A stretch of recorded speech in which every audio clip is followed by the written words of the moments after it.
So Rachel, thank you for joining us. Just to begin with, you were appointed the UK Special Representative for Climate last October, a role that's been held by the likes of John Ashton, Sir David King, Nick Bridge over the last 15 years or so, and was left unfilled towards the tail end of the last government. Please, can you just explain what the role is and what your priorities are for it? So it's good to talk to you. Nice to be here. So the Labour government decided to appoint 2 envoys, and they're politically appointed. So that does distinguish us a little bit from the past. And so that we're not civil servants, and so we sort of occupy this space in support of ministers and in support of the civil service. And I report, so I'm the climate envoy and Ruth Davis is the nature envoy. I report to the Foreign Secretary and the Secretary of State for net zero, and Ruth reports to the Foreign Secretary and to the Secretary for DEFRA. And our role is to help ministers project British climate and nature priorities in our engagements in the world. So we're externally focused outside of the UK. And I think that Ruth and I coming in and in discussion with ministers in the first weeks that we were here, focused in on the energy transition internationally, which is the extension of the energy mission domestically. Really progress around forest protection and tropical forest protection, because this is obviously, on the critical path to getting to net zero, and with COP30 coming up and, having a COP in the forest, this seemed to be an urgent priority. And then for me, finance.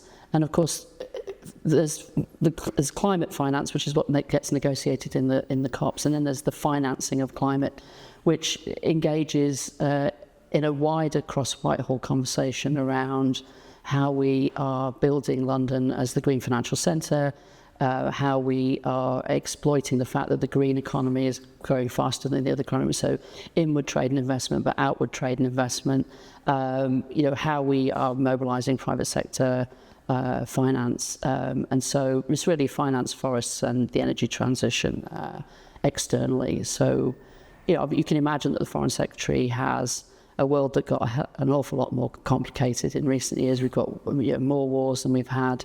We've got more, grade 4 famines. It's a very, very complicated world. And so I think the envoys are there to try to support the prioritisation of climate and nature at the heart of foreign policy, which is what he said in his Q speech, but then helping the service, the Foreign Commonwealth and Development Office, deliver that externally. Thanks, Rachel. Yeah, you nicely segued into our next question, and we can definitely all agree that geopolitics is pretty fraught at the moment, perhaps more so than at any time for decades. Yeah.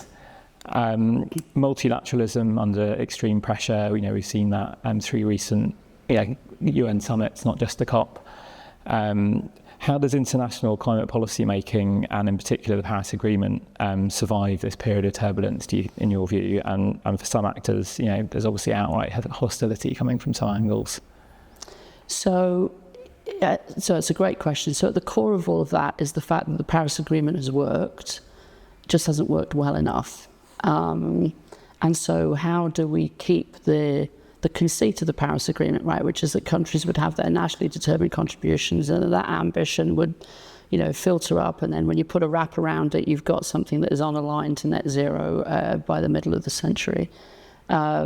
If countries start to slow down, or if countries start to walk away from that, how does the Paris Agreement still live, right? And we're in that moment now, but I think we should we have to hold 2 truths in our minds at the same time, and a lot of climate, energy and nature policy. So on the one hand, there is a direct attack, right? The United States has decided to leave the Paris Agreement, and I think there's many other countries looking for clarity from the United States about whether it will leave the underlying convention as well. We don't know. But when I travel around the world, notwithstanding that, and notwithstanding some of the transactional interactions of the United States with other countries on a whole range of issues, the rest of the world is like, well, we need to grow fast, we need fast energy in particular, right? Because I think countries really are worried that if they can't get the energy security that they need, that it becomes difficult for them to manage their economies, meet their people's needs, but they're also very worried about missing out on the AI revolution. So everybody wants a data center, everybody wants to have enough energy for AI. But I think many emerging markets and developing economies are really worried that if they miss this next S-curve, that this would be defining, right, for them for the next decade. So the rest of the world is like, we're growing, we need to grow green, the fastest energy is renewable. How do we get our hands on it? At the same time, obviously, we still haven't peaked emissions from fossil fuels. There's a short-term economy, which is alive and well in funding into gas, etc. And we have two worldviews about what the future of the energy transition is. We have a US view, which is that climate change, or it seems to be being articulated now as, climate change is real, but it's just not a priority for us right now. And we're doubling down on the fossil fuel economy. And then the rest of the world, which is like, yeah, we are in transition. Maybe we need to slow the transition because the world is insecure and unstable. But at the end of the day, they can only meet their goals with access to more clean energy. So I've reduced it down to energy. You can have that conversation on a number of other aspects. So yes, we have to keep the Paris Agreement as the place where we move forward from. It's better than anything else we could negotiate today. And I think that it therefore does need to transform itself a little bit into a way of moving implementation forward and to move outside of the confines. So, for example, we discuss resilience in the global economy, and we discuss resilience in conflict, and we discuss resilience sort of in development, and in climate we talk about adaptation finance. Those two things have different origins, but they are at the end of the day going to come together in the same sets of decisions that countries make. So how do we move forward in that debate? And then in particular for those countries that come to COPs every year and don't get what they want and face the existential crisis, how does this continue to be meaningful for them? And I think we have to answer that question over the next couple of years. You mentioned Paris Agreement. We're almost 10 years on from that kind of landmark moment. Is one of the central calls at that moment 10 years ago, 1.5, stay alive? Is 1.5 alive still? 1.5 is still alive. 1.5 is not in good health. And so there is an important moment between now and COP30 and then coming out of COP30 where we will receive the synthesis report from the UN based on all of the NDCs, and we will get a sense of what kind of critical condition 1.5 is in. And then I think we have to, as an international community, work out how to address that, but also how to communicate that to the world's publics, because obviously the whole concept of net zero is under attack from different political factions in a number of different countries. It's not isolated to one or two countries. So I think the question of how we communicate where we are in the transition, it has to be addressed once we see the synthesis report.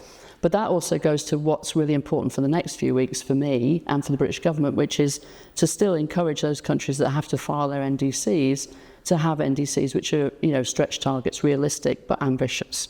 We've still got the EU to come in, still got China to come in. There's a number of key economies that haven't filed their NDCs yet.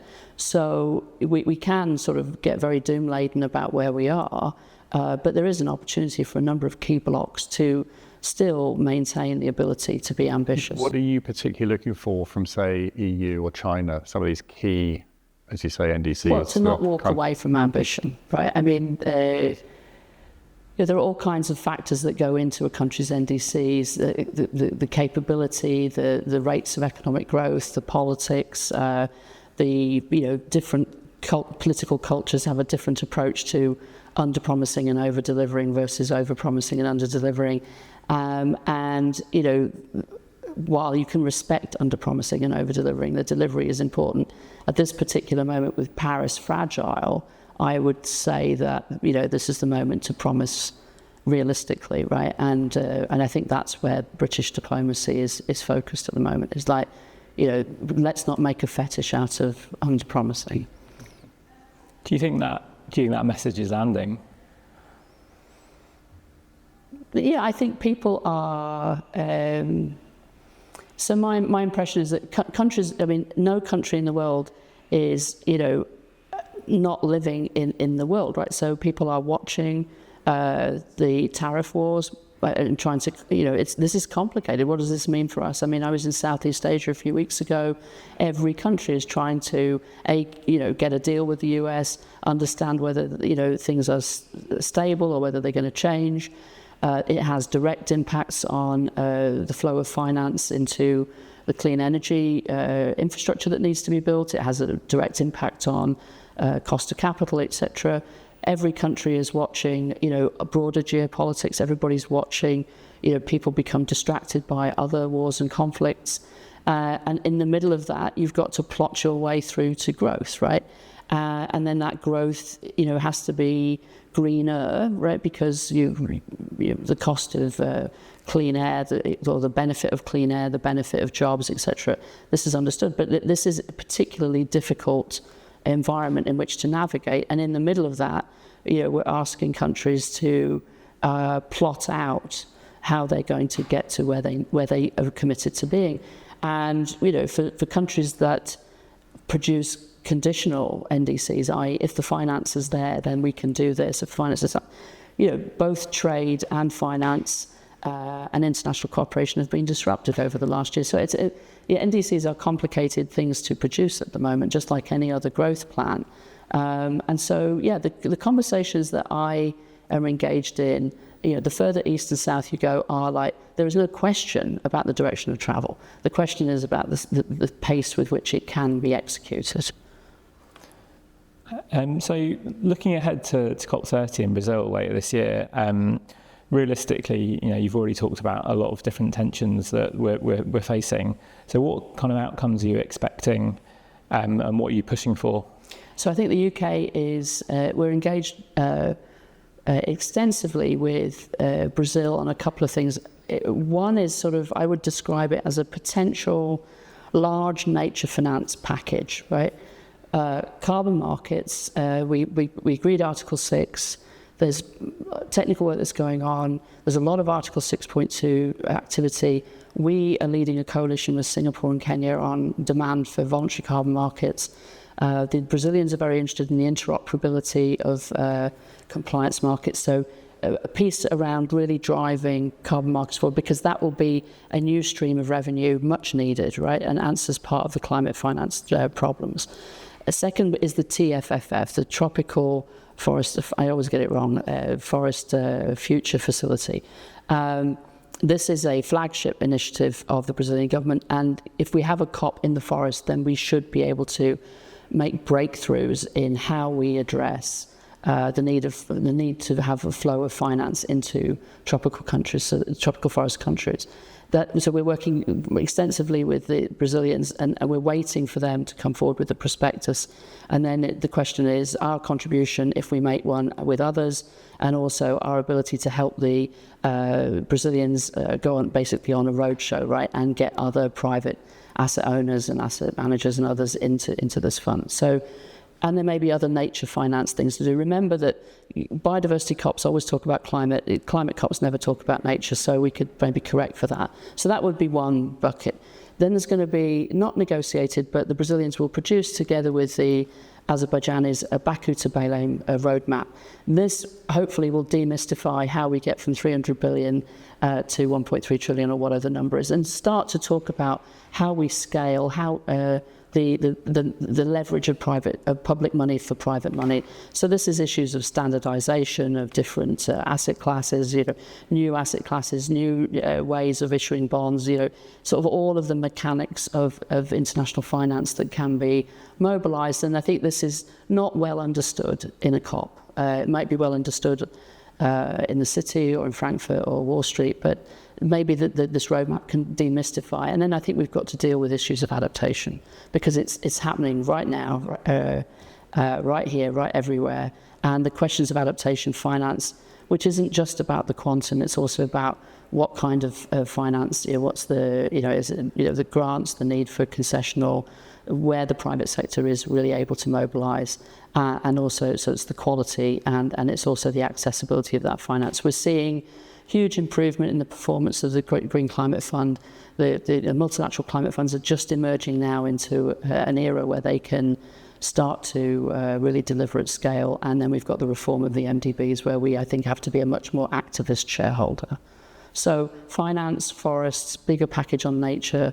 I mean, there's a lot more that needs to be negotiated, but I think, those would be things that we can do, notwithstanding the geopolitics. Quite struck that almost all of those things that you talked about are kind of outside of the formal negotiations. I mean, what do you think is going to happen on something like, carrying forward the fossil fuel transition outcome from Dubai? Yeah, so I think, there's two things going on, right? One is, what can we negotiate in the current environment with the current postures of different groupings and different countries? And getting moving on the action around tripling renewables, doubling efficiency and transitioning away is very important. So what does that look like? And I think there's lots of informal discussions at the moment between different groups and with the Brazilians around, is there something that can be done on fossil fuel subsidies? Can we set targets within that would allow us to measure progress? I mean, what can we usefully agree on that this year? And then I think there is conversations around where does the stuff that's happening outside of the COP land in a negotiated text, or how does it get referenced, right? So, I think we're waiting for clarity from the Brazilians about their approach to, a cover text and things like this. And I think this is still, I think, in the air. But these things that could happen outside of the negotiated text, referenced appropriately, give life and meaning to some of the paragraphs that need to be negotiated. With many major donors, including the UK, cutting their aid budgets, even as countries made this collective pledge to scale up climate finance that you referenced, there's a lot of expectation now on institutions like the World Bank and the multilateral development banks. Are these institutions capable of filling this climate finance gap?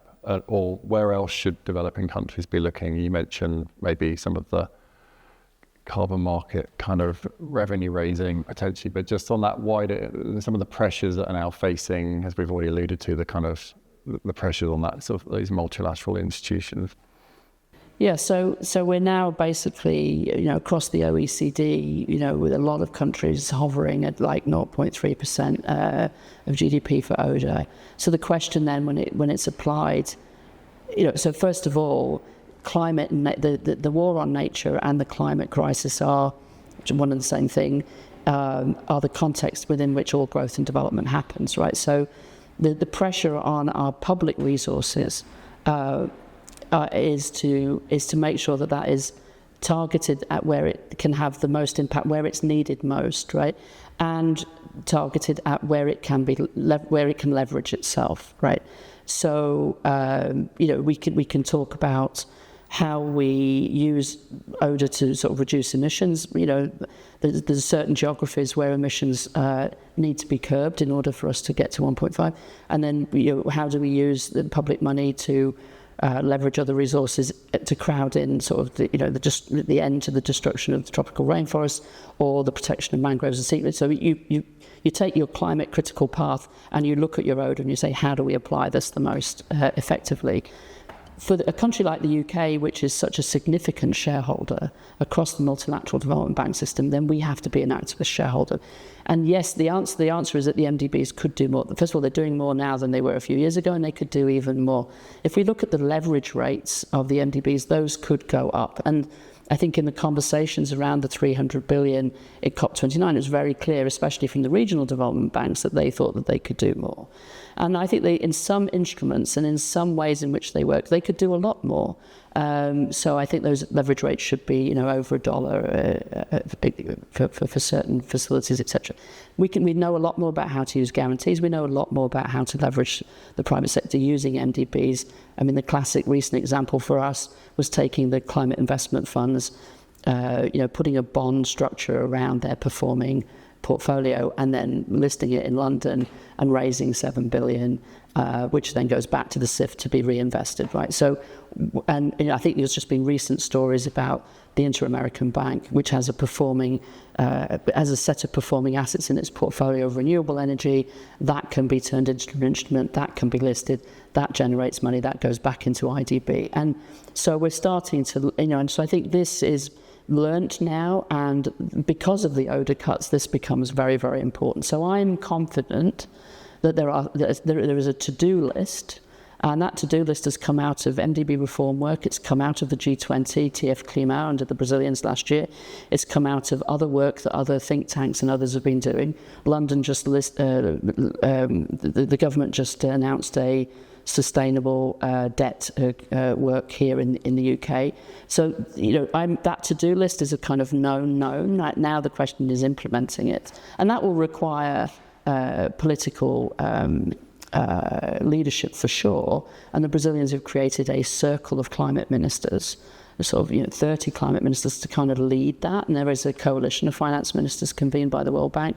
We know what we need to do, and now we need to start working out how to do it. I mean, the other thing is that we have an investor task force, the Treasury, the Foreign Office, and leaders from the private sector have set up, and that's sort of crunching its way through the mechanics of some of these things. But I think as they start to go to market, we should be able to invest. I mean, there's a couple of things where we haven't really faced up to yet. So first of all, the private sector is investing in resilience. A, because it's losing money, so it's backstopping itself. And secondly, because it can see how the world is being impacted by climate change, they are investing in their resilience in changed circumstances. That is captured as a cost in most countries in their accounting rules. That is not seen as an investment. And also, I think in most countries, and certainly for the UN, we have no way to capture that. So we don't really capture how much the private sector is already investing in its ability to just continue to operate under current climate conditions. It's been really interesting over this year so far to see the Brazilian presidency of COP30 and also conversations at the bond talks in June explicitly referencing this idea of COP reform. Mm-hmm. What reforms would you propose or support? So there's no fixed British position on this yet, right? But I think what's being discussed is, there's a utility to walking up to a mountain and putting the flag on the mountain every year, right? But actually, we're sort of in a more undulating landscape of implementation where we need to be sort of working throughout the year, right? So should there be Rio Trio summits, every 2 years? People are talking about that. I mean, I think you could argue backwards and forwards, right or wrong on that. What happens between the COPs? How you bring the external world into the COPs? How do you let subnational actors' voices be heard at the COPs? These are all live topics, and I think we need to move forward on most of them.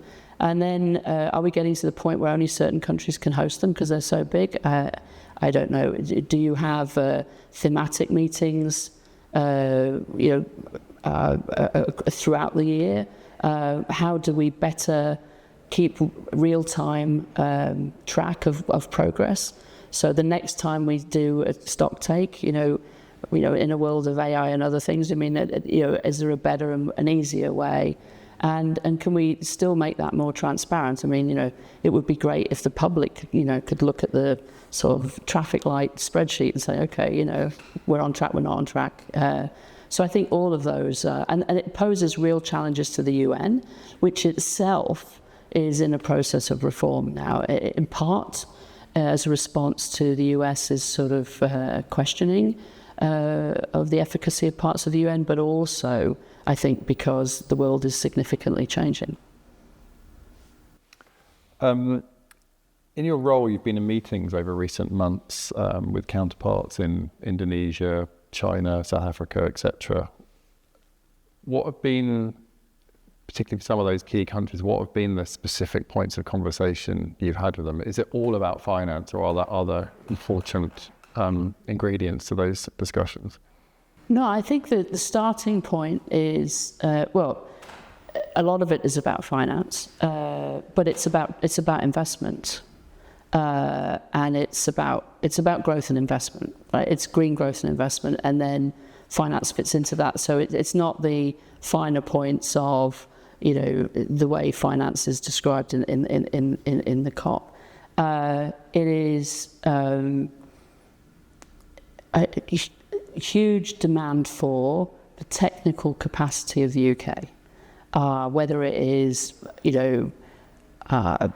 sophisticated, demand-side management in grids, or how we regulate and how we oversee our grids in this country, or how we exited from coal, or what we are planning on, with some other dimension of the energy transition.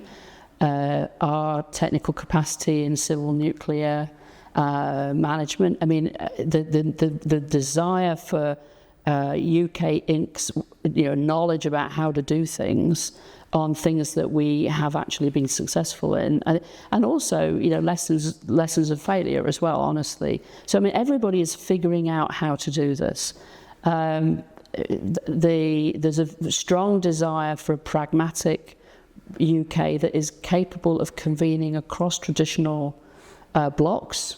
I think we are seen as having a relationship with Brussels, a relationship with the US, a dialogue with China, a new free trade agreement with India, and a dialogue with India, and relationships through the Commonwealth and directly with small island development states in the least developed countries. We are seen as someone that already has bridges in place that could help strengthen those bridges.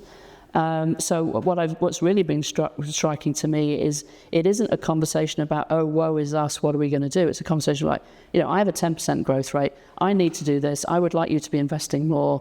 It's that kind of conversation, and that's whether I'm meeting the Minister of Energy, Finance, Mines, Environment, whoever I'm meeting with. That's kind of the focus. So I'm not Pollyanna about this, but people have got really big problems in front of them, and it's about their economic growth and development, and it's how can we help. I think the other thing that's really coming through is just the cost of the impacts already. Every flood, every failed harvest, every pressure on a city. This is really, really, really now. And that you can't escape it. Every country's in the middle of it. We're in the middle of it domestically, and how this gets addressed, I think, is a question for this COP and the next COP. Other than the Prime Minister and obviously your bosses, Ed Miliband and David Lammy, you're kind of one of the key faces on the international stage representing just how invested the current UK government is on this issue of climate change. How do you think the UK's role on this is perceived by other countries, ranging from China and other climate vulnerables to the likes of the EU and the US? So I think that my perception of the external view of us is that, and what we've been trying to project as well is, don't do as we say, do as we do. That means that we need to do a lot of things, building on, and I think that the beginning of the inward investment, in the last year into the clean energy economy here, that's upwards of £50 billion. So we're open for business. The city. There's one thing to talk about. The city is a green financial centre, which has, happened because of the leadership of city leaders. But now there's this dialogue between government and the city about how to make that even broader. And of course, that would mean, becoming the heart of sort of the Western world's heart of the carbon markets. If Singapore is the heart of the sort of Eastern world's carbon markets, it would mean that London helps define, what a good biodiversity credit looks like, what a standardized swap looks like. I mean, there's so much more that can be done there. And I think that that's what people want from us, but it's also what we are trying to be able to build ourselves up to offer. I think people want us engaged in the dialogue. So we have a strategic dialogue with China. You could say that the strategic dialogue between China, the UK and the EU is the sort of triangular underpinning, actually, of the strength of the Paris Agreement. And of course, we're just about to see an EU-China summit, which will be important.